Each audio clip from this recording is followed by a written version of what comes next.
గుంటూరుకు చెందిన వైసీపీ సానుభూతిపరుడిగా చెప్పుకునే బోరుగడ్డ అనిల్ కుమార్ తో తమ పార్టీకి ఎలాంటి సంబంధం లేదని వైఎస్ఆర్ కాంగ్రెస్ ప్రకటించింది. అధికారంలో ఉండగా బోరుగడ్డ సోషల్ మీడియా ఇంటర్వ్యూలు అతని ప్రవర్తన పట్ల మౌనం వహించిన వైసీపీ పార్టీ తాజాగా అతడు ఓ యూట్యూబ్ ఛానల్కి ఇచ్చిన ఇంటర్వ్యూతో ఉలిక్కిపడింది. బోరుగడ్డ మాటలను తేలిగ్గా వదిలేస్తే పార్టీకి తీవ్ర నష్టం తప్పదన్న భావనకు వచ్చిన వైసీపీ అతడితో తమ పార్టీకి ఎలాంటి సంబంధం లేదని గురువారం సాయంత్రం ప్రకటించింది.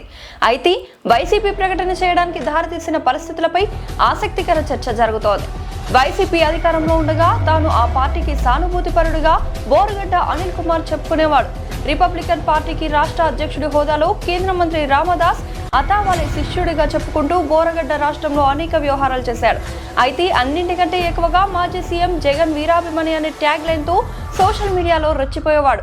ముఖ్యమంత్రి చంద్రబాబు, ఉప ముఖ్యమంత్రి పవన్ కళ్యాణ్, మంత్రి లోకేష్ పై అనుచిత వ్యాఖ్యలు చేయడంతో పాటు నెల్లూరు రూరల్ ఎమ్మెల్యే శ్రీధర్ రెడ్డికి ఫోన్ చేసి తన అభిమాన నేత జగన్ ను విమర్శిస్తే తీవ్ర పరిణామాలు ఉంటాయని బెదిరించాడు. అయితే బోరుగడ్డ అలా రెచ్చిపోయినా వైసీపీ ప్రభుత్వం పట్టించుకోకపోవడంతో ఎన్నికల్లో ఆ పార్టీకి తీవ్ర నష్టం ఎదురైందనే విశ్లేషణలున్నాయి. ఇక కూటమి ప్రభుత్వం అధికారంలోకి వచ్చిన తర్వాత బోరుగడ్డను అరెస్ట్ చేశారు. దాదాపు 7 నెలలు జైల్లో పెట్టారు. రాష్ట్రంలో దాదాపు 50 కేసులు నమోదు చేయడమే కాకుండా రాష్ట్రంలో శ్రీకాకుళం నుంచి అనంతపురం వరకు తిప్పుతూ బోరుగడ్డకి తగిన ట్రీట్మెంట్ ఇచ్చారని అంటున్నారు. కూటమి ప్రభుత్వం ఆయనపై ఇంత కఠినంగా వ్యవహరించినా ఎవరూ సానుభూతి కూడా చూపలేదు. వైసీపీ నేతలు కూడా అతడికి విధించిన శిక్షపై లోలోన ఆనందించారని అంటున్నారు.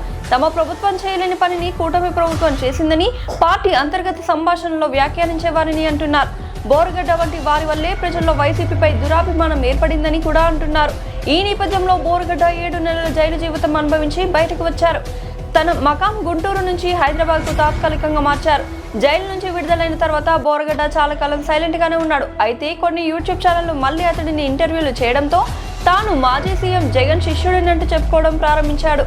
అంతేకాకుండా తనకు పార్టీకి సంబంధం లేదంటూ చెప్తున్న నేతలపై తీవ్ర పదజాలంతో దూషణలు మొదలుపెట్టాడు. తనకు జగన్ అండగా నిలిచారని, ఆయనే వేలిప్పించారు కూడా బోరుగడ్డ ఇంటర్వ్యూలో చెప్తున్నాడు. తాను ఇన్నాళ్ళు రిపబ్లికన్ పార్టీలో కొనసాగానని, ఇప్పుడు ఆ పార్టీకి రాజీనామా చేశారని, త్వరలో జగన్ సమక్షంలో అధికారికంగా పార్టీలో చేరుతానని కూడా చెప్పాడు. దీంతో వైసీపీ ఉలిక్కిపడింది. బోరుగడ్డ మాటలను గతంలో మాదిరిగానే ఉపేక్షిస్తే పార్టీకి చెడ్డ పేరు ఖాయమన్న భావనతో వెనువెంటనే స్పందించింది.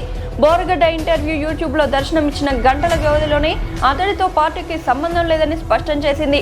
అంతేకాకుండా పార్టీ నేతలపై అతను చేసిన వ్యాఖ్యలను ఖండించింది. అయితే బోరుగడ్డకు పార్టీతో సంబంధం లేదని, చేతులు దులుపుకోవడం కాదని, అతడు పార్టీ అధికార ప్రతినిధి కారుమూరు వెంకటరెడ్డిపై చేసిన వ్యాఖ్యలపై పోలీసులకు ఫిర్యాదు చేయాలని వైసీపీకి అనుబంధంగా పనిచేస్తున్న యూట్యూబర్లు సూచిస్తున్నారు. దీంతో బోరుగడ్డ ఎపిసోడ్ తమాషాగా మారిందని విశ్లేషకులు వ్యాఖ్యానిస్తున్నారు.